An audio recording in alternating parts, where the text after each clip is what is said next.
Welcome to the Pokedits Champions Circuit. This circuit is going to be a Pokemon Showdown-based Pokemon event, which pits the champions of the regions in the games versus each other. 8 champions will be featured in this event, and each player will be able to represent one champion and the Pokemon that they use head-to-head against each other in this round robin. This event will take place on the Pokedits server. This server is a server I initially made to keep track of the progress of my Ultra Sun viability edit, which I'm still working on. Although it's mostly meant for that, I also branched it out to just be a general chatting server, a playthroughs server where people could do Pokemon playthroughs together, a battle server where people could battle and trade, and just in general a server where people could hang out and do Pokemon events like this. So I'm excited to kind of kick off this Champions circuit to get Pokedits to have a little bit more flavor to it. In this circuit, there will be 8 champions and 8 players. Again, each player will have one champion that they could represent. The champions represented are going to be as follows: the Kanto champions, Blue and Lance; the Hoenn champions, Steven and Wallace; the Sinnoh champion, Cynthia; the Unova champions, Alder and Iris; and the Kalos champion, Diantha. The rules are pretty simple. Again, you choose a champion to represent, and you can only use Pokemon available to that champion. Each champion will have a unique ability that will affect the team building process. The Pokemon that I chose for the champion are basically the Pokemon that they've used in the game. Whether it's in their battle, whether it's as a rival in a different game, whether it's in the Pokemon World Tournament, etc. The games that I didn't include were Pokemon Stadium, because not Gary, I always call him Gary, Blue has more Pokemon in Stadium, and he already has the most Pokemon of any champion. So keep that in mind. The abilities I made were there to help balance the champions and the team building process, so that champions with specific mixed teams or a bigger selection wouldn't have an inherent upper hand against other champions. Note that the champion selection will be first come and first serve. I will have an announcement time for claims of the champions, so keep that in mind. All teams must be valid for Ultra Sun and Ultra Moon OU on Pokemon Showdown. This means that standard rules apply, such as no baton pass, evasion clause, sleep clause, and any Uber's Pokemon aren't eligible to enter. Unless otherwise specified, Megastones and Z-Crystals are also not allowed. Now, there are certain abilities and certain trainers that can use Megastones and Z-Crystals, and you'll be seeing those in this introduction video later down the line. Species Clause is also in effect. This means that you can't use 2 of the same Pokemon. I know some champions, such as Lance, use multiple Dragonites, for example, but you can only use one of each Pokemon, so be aware of that during your team building process. You must complete all your matches in the circuit.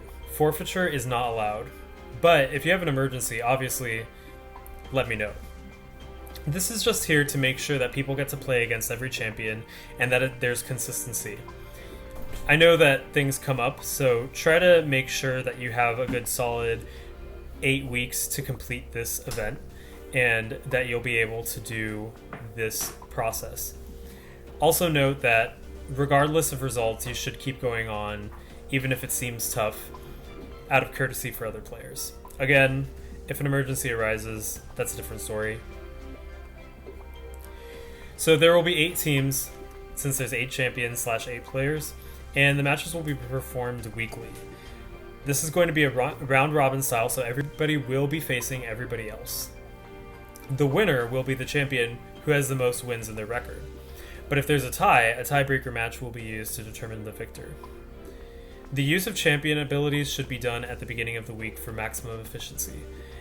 Pretty much, the abilities affect the team building process, and not all abilities will need to be used in a dynamic way. Some are passive, but try to use them as early as possible so that team building isn't held up. So without further ado, let's go into the 8 champions and see what their options are. So the first champion we have is Champion Blue. His Pokemon bank is the widest, both in terms of Pokemon types available, but also in number of Pokemon. So he does have a big advantage in that department. His special ability is called Braggart. You could reveal the moveset of one of the Pokemon you use, and in return, the opponent should do the same. So there will be full transparency for one Pokemon in the battle on either side. This could be good, but it's a double-edged sword, because you'll also be exposing yourself and the moves that you're using. Next we have Champion Lance from the Kanto region. He's the Dragon-type champion, and as a result, most of his Pokemon are dragons or have the potential to become dragons via Mega Evolution. Mega Evolution is banned in this tournament unless otherwise specified, but he has a special specification in his ability, Hero's Power. He could actually use Mega Evolutions on his team. A lot of his Pokemon are eligible to Mega Evolve, such as Aerodactyl, Altaria, Charizard, Garchomp, Gyarados, and although Salamence could Mega Evolve, Mega Salamence is Ubers, so you can't use Mega Salamence. But this is a good way to be more unpredictable to the opponent, and also to have more power on your team. Champion Steven from the Hoenn region is the Steel-type champion who also uses Rock-type Pokemon and Fossil-based Pokemon. Because he's a stone collector, I gave him the ability Geologist, which means that he can use a Z-Crystal on his team. He doesn't have a limit on which Z-Crystal he could use, so any type is up for grabs. This allows him to be more unpredictable and to counter Pokemon that otherwise he might not be able to. Champion Wallace, also from the Hoenn region, is next.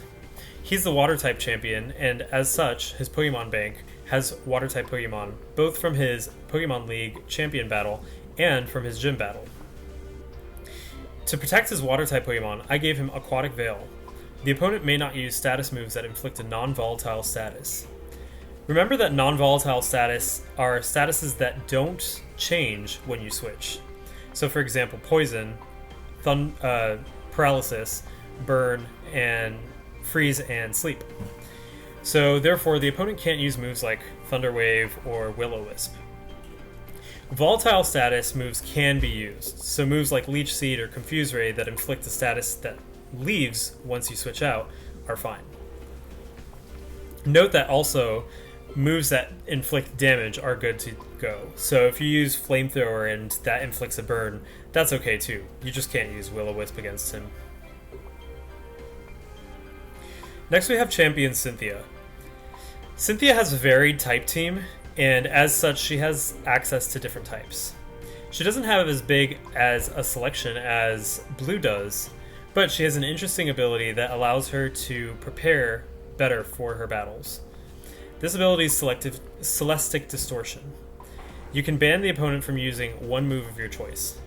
So if your opponent has a move that is worrying you, and you want to create a team that doesn't have to worry about that particular move, you could ban that move from being used.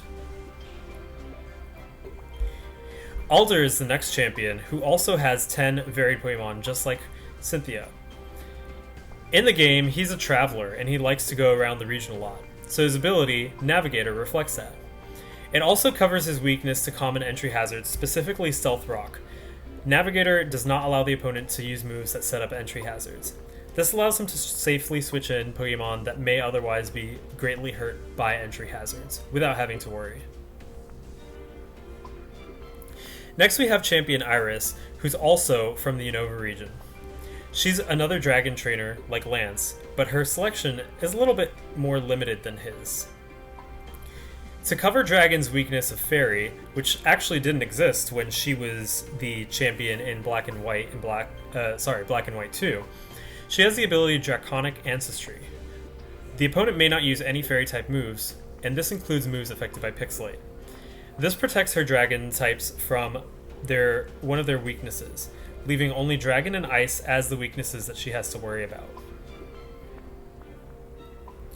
Finally, we have Champion Diantha. Her Pokemon bank is the smallest of all the champions, with only 6 Pokemon, meaning that she'll have to use every single Pokemon that's available to her in her Pokemon bank. However, she does have the most unique ability, Stunt Double. Your opponent must declare in advance 3 Pokemon that they will use in your battle. You may swap one of their declared Pokemon with one of yours, and both swap Pokemon must be used in the battle. This ability allows her to do two things. First, it allows her to scout 3 Pokemon that are guaranteed to be seen in the battle so that she could better build her team. It also allows her to switch one Pokemon from her team and the opponent's team. For example, let's say she's going against Iris, and Iris decides that she's going to use Haxorus, Lapras, and Aggron. Perhaps she wants to grab Lapras to counter the dragons better. So she could say, I switch, for example, Gourgeist for Lapras. This means that she gets to use Lapras and Iris has to use Gourgeist. This could provide interesting scenarios where she uses the opponent's team to counter threats that otherwise she wouldn't be able to counter, and also she gets to take a Pokemon away that might give her trouble and add it to her own team. And those are the 8 champions in the Champions Circuit. Hopefully this idea is interesting and people like it. I did have a bunch of signups already for this, but if you're interested in watching or in participating in some way, you could check out the invite link in the description below and join the Pokedits server. I'll also be adding videos from the Champions Circuit once it starts to my YouTube channel so you can see the progress and see who eventually wins the Champions Circuit. Hopefully this will lead to more ideas in the future, such as the Gym Leader Circuit and an LE4 Circuit, and I'm really excited to see where this goes. So thanks for tuning in and watching this introduction video, and I hope to see you in this process and in future circuits.